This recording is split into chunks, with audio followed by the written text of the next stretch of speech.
আসসালামু আলাইকুম। আমি আবু হাসনাত মুস্তাফা। আমি মেরিপুরি এমএসসি এর ফেলো, ইউনিভার্সিটি অফ পার্মা, এবং কিছুতে পিএইচডি চলমান। তো ইউনিভার্সিটি অফ মালয়েশিয়া পাহাং আমার জয়েন্ট পিএইচডি থাকে ইউরোপীয় ইউনিয়নের অন্যান্য পিএইচডি গুলোর মতোই। তো জয়েন্ট পিএইচডি। শুরুতে ধন্যবাদ জানাচ্ছি ডক্টর এডুকেশনকে আমাকে আমন্ত্রণ জানানোর জন্য। আমি একটু জাস্ট শুরু করার আগে জাস্ট একটা মিনিট একটু সময় দেবো। আমাদের মধ্যে মেরি কোরি স্কলারশিপ নিয়ে কয়জন অবগত আছে? আমি জাস্ট একটু হাত তুললে আমি বুঝতে পারবো। পরিচয় আছে, নাম শোনা হয়েছে কয়জনের? কোয়েশ্চেনটা কেন কেন করতেছে এটা আমি পরে বলতেছি। তিনজন, তিনজনের হ্যান্ড রেজ দেখতে পাচ্ছি।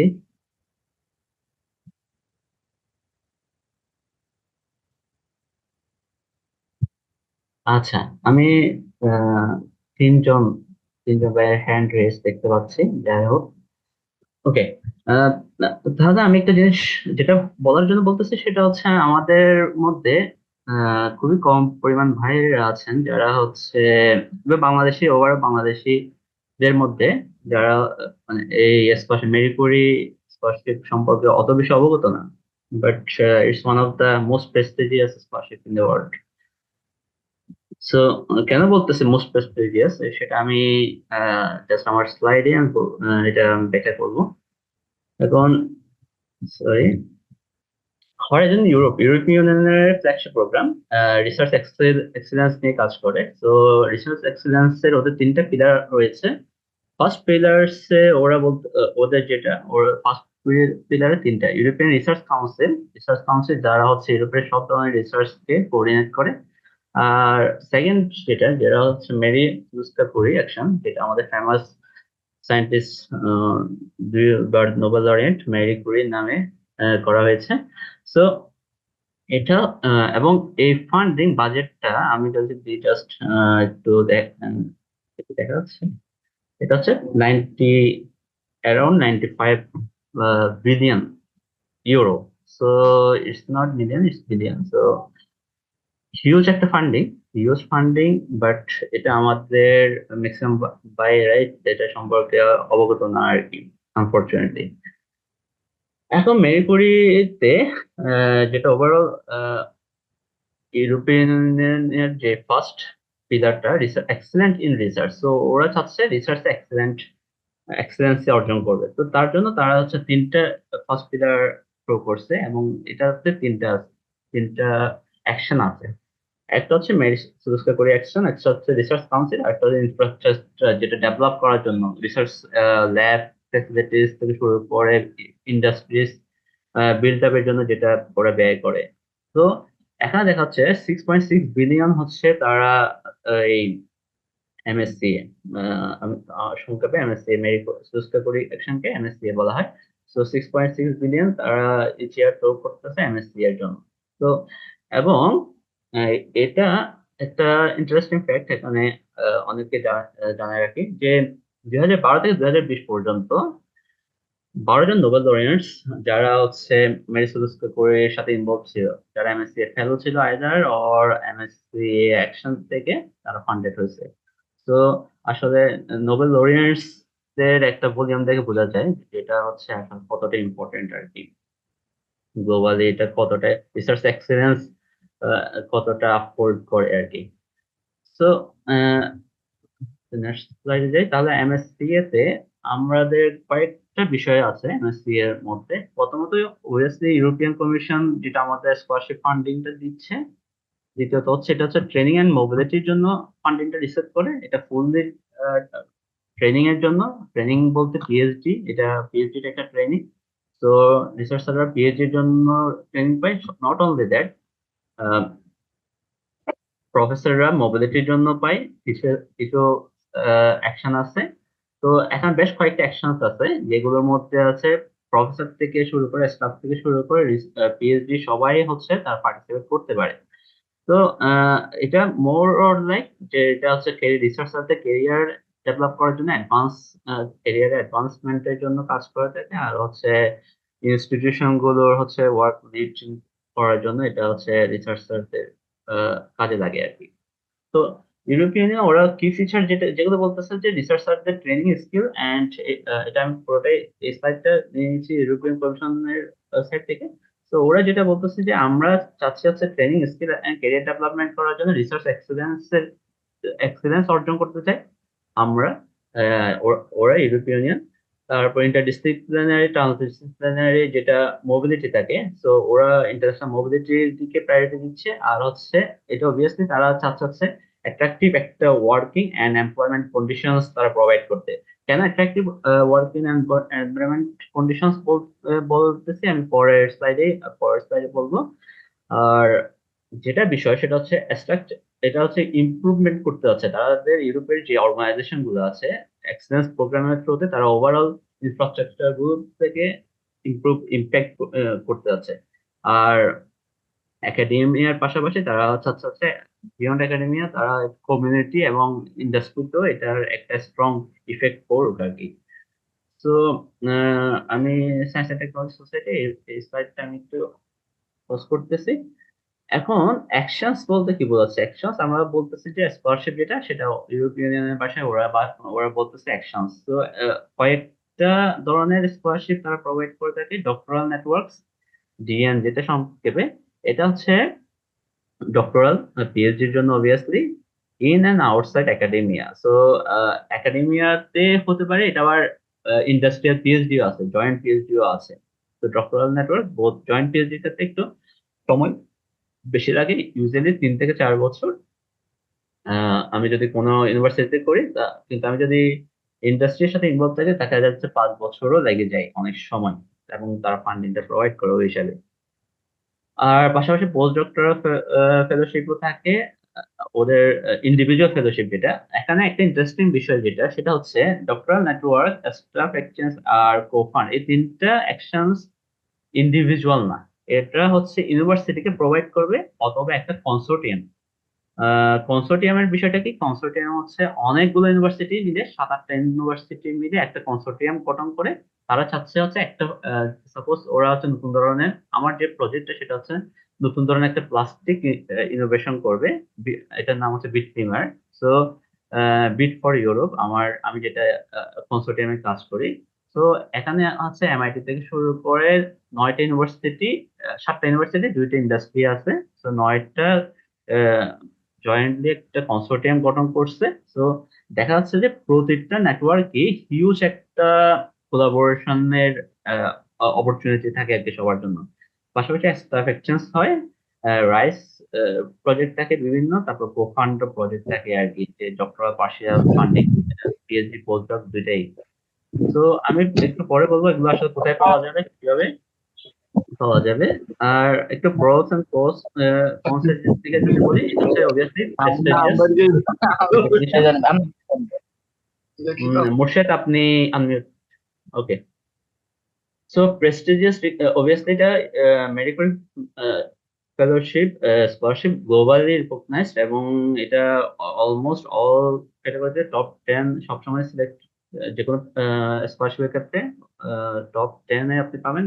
অনেক সময় ফার্স্ট এমএসসি এতে ফার্স্ট রাখা হয় আর কি ডিএন কে। ওকে, প্রেস্টিজিয়াস এবং হচ্ছে ফান্ডিং, হিউজ ফান্ড থাকে, হিউজ ফান্ড বলতে হিউজ।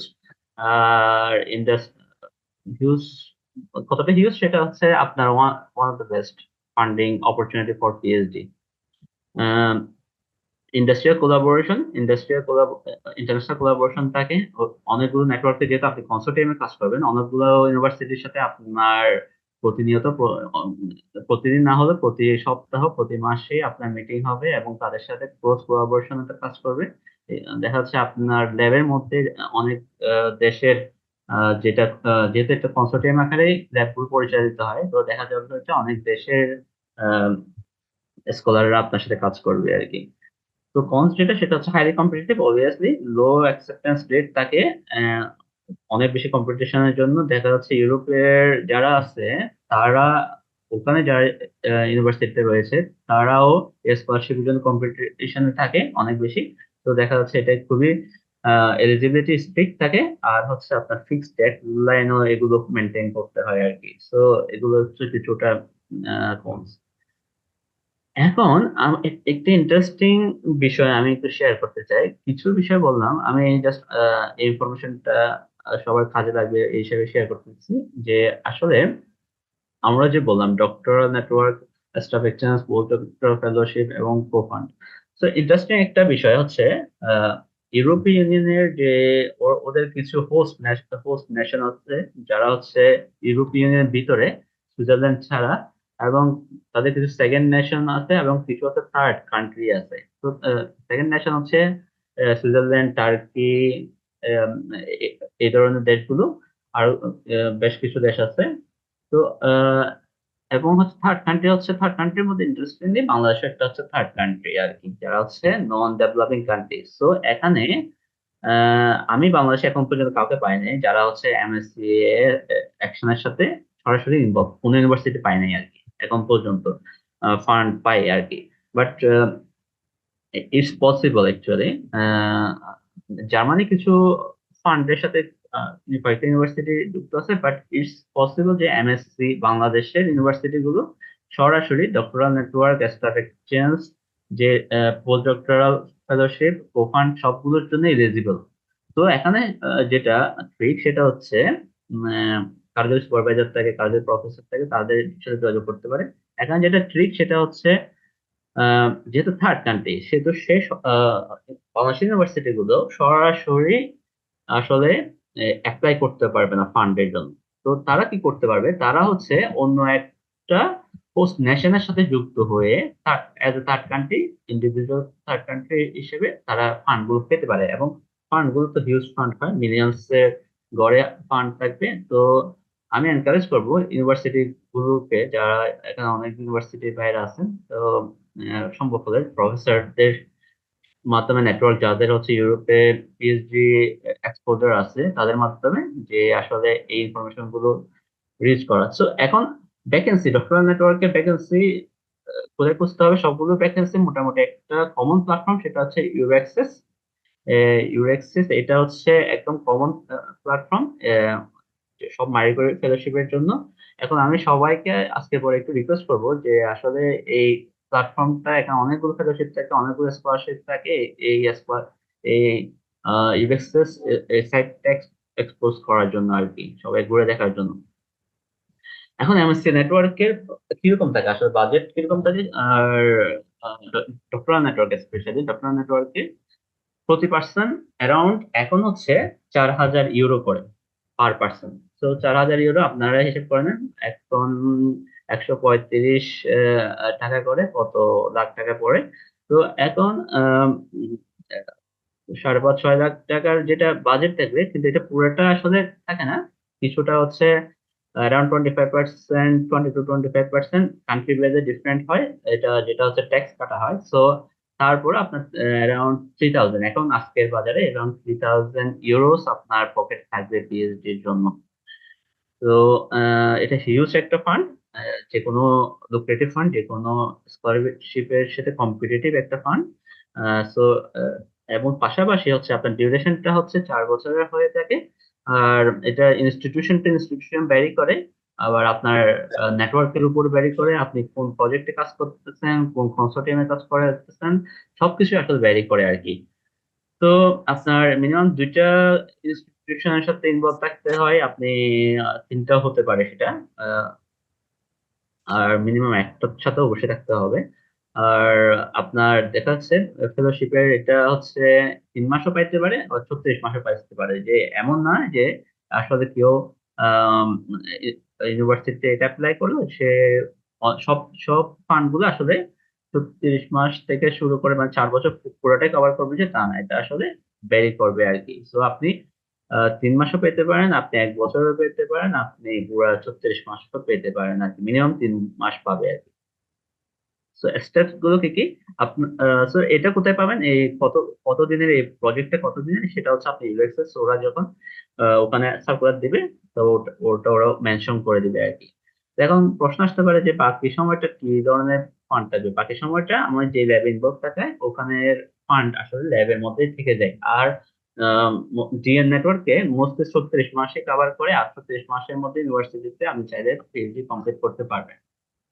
সো এটা হচ্ছে প্রিপারেশনটা শুরু করতে হবে খুবই আর্লি, এবং এটা আপনার সব ডকুমেন্ট গ্যাদার করতে হবে, সার্টিফিকেট, ট্রান্সক্রিপ্ট, যে প্রিভিয়াসলি যেগুলো বললেন সবগুলো আপনাদের, আর অলমোস্ট সবগুলোই আপনাদের লাগবে। তারপরে হচ্ছে কারণ যেটা project target, specific target project করতে হবে, এবং ওরা যেহেতু চায় হচ্ছে এক্সিলেন্ট রিসার্চ এক্সেলেন্স গ্যাদার করতে, সো আপনাকেও এক্সিলেন্ট মানের হতে হবে আর কি, other in research or academic credential, so or both. এখন আপনার যেহেতু প্রজেক্ট টার্গেট করবেন, আপনি যদি ইউএসএস এর প্রজেক্ট গুলো নিয়ে নাড়াচাড়া করেন, তাহলে আপনি কনসোর্টিয়াম গুলো সম্পর্কে আইডিয়া পাবেন। তো কোন কনসোর্টিয়াম আসলে আপনি কাজ করতে ইন্টারেস্টেড, আপনার ফোকাস কোন দিকে। তো আপনি যদি এখানে এরকম 20টা কনসোর্টিয়ামের যদি ফোকাস টার্গেট করতে পারেন, ওই 20টা কনসোর্টিয়ামে আপনি দেখবেন যে তারা কোন কনসোর্টিয়ামের কোন প্রফেসর গুলো আসলে লিড করতেছে, কোঅর্ডিনেট করতেছে। তো তাদের সাথে আসলে যোগাযোগ করা এবং ভ্যাকেন্সি, ওই সার্কুলার গুলো যখন দিবে, ভ্যাকেন্সি যখন আসবে, তখন ওই প্রজেক্ট টার্গেট স্পেসিফিক, যে আসলে আপনার অনেক সময় কিছু কিছু ক্ষেত্রে আহ, আমার যদি লাগে না যে প্রপোজালও জমা দিতে হয়, তো এটা আপনি প্রফেসরের সাথে যোগাযোগ করে ঠিক করে নেওয়া আসলে আপনার কি কি ক্রেডেনশিয়াল ইনপুট করতে হবে। আর কনসোর্টিয়াম বা ইউনিভার্সিটির থ্রুতে আপনি যখন ওই ইউএসএস এ যাবেন, তো আপনি কোথায় অ্যাপ্লাই করবেন, কনসোর্টিয়াম থ্রুতে আর ইউনিভার্সিটির থ্রুতে, তো ওটাও মেনশন করা থাকবে আর কি, তো আপনি ডিরেক্টলি অ্যাপ্লাই করে দিতে পারবেন। এটাও একটা ব্যবস্থা আছে, কিন্তু বেটার হয় আপনি প্রফেসরের সাথে প্রিভিয়াস আপনি একটা কানেকশন ক্রিয়েট করা। ওকে, একটা মোটিভেশন লেটার লাগবে, আপনার মোটিভেশন, আপনার খুবই শর্ট এন্ড প্রিসাইজলি একটা লেটার।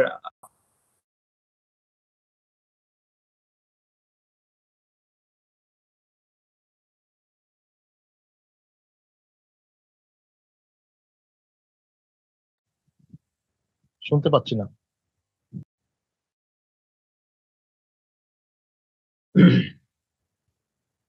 এবং সুপারভাইজারের সাথে আপনাকে রিচ আউট করা, আপনি সুপারভাইজারের সাথে কন্ট্যাক্ট করবেন, দেন হচ্ছে আপনার ইন্টারভিউ হবে আর কি, আপনার কয়েক ধাপ ইন্টারভিউ হবে। সো ইন্টারভিউ গুলো ফেস করে আপনি যদি পরবর্তী রাউন্ডে ফার্স্ট একটা স্ক্রিনিং হয়, দেন ফাইনাল একটা ইন্টারভিউ হয়। সো ইন্টারভিউ গুলোতে ওভারকাম করলে ইনশাআল্লাহ আপনি এমএসসি স্কলার হিসেবে নিজেকে প্রতিষ্ঠিত করতে পারবেন। সো এখানে যেটা আহ, যদি আপনার সেটা অলরেডি চলে আসছে আসলে ইন্টারভিউ স্টেজে, আমি কিছু জিনিস, CV transcript, obviously CV transcript এগুলো আপনার লাগবে, লেটার অবভিয়াসলি লাগবে, এটা তো বলা হয়ে গেছে, কভার করা হয়েছে। সো আপনি কোথায় আসলে পোস্ট গ্রাজুয়েশন খুঁজবেন, কোথায় আপনি এমএসসি এর সাথে যুক্ত হওয়ার জন্য খুঁজবেন, এটা হচ্ছে ইউনিল্যাটারালি, একটা হচ্ছে আপনার খুবই ভালো একটা সাইট ইউরেক্সিস এর সাথে, এখানে আপনি সবগুলোই আপনার আহ, সব নেটওয়ার্ক ইনফরমেশন থেকে শুরু করে আপনার সব ধরনের ইনফরমেশন আপনি পেয়ে যাবেন। আমি সবাইকে বলবো যে এই সাইটটা এক্সপ্লোর করতে। এখানে জব সার্চে যদি যান আপনি, এখানে আপনার ফিল্ড স্পেসিফিক, কান্ট্রি স্পেসিফিক আপনি সার্চ করার সুযোগ আছে আর কি। তো এটাতে আপনারা রেগুলারলি যদি এটা ফলো আপ, এই সাইটে যদি ফলো আপ করেন, তাহলে আপনার সাথে ম্যাচ হয়, আপনার ক্রেডেনশিয়ালের সাথে ম্যাচ হয়, ওইরকম সাইট আসলে খুঁজে, ওইরকম কনসোর্টিয়াম এবং ফেলোশিপ আপনি খুঁজে পাবেন ইনশাআল্লাহ। তো that's all for me, if there is any question.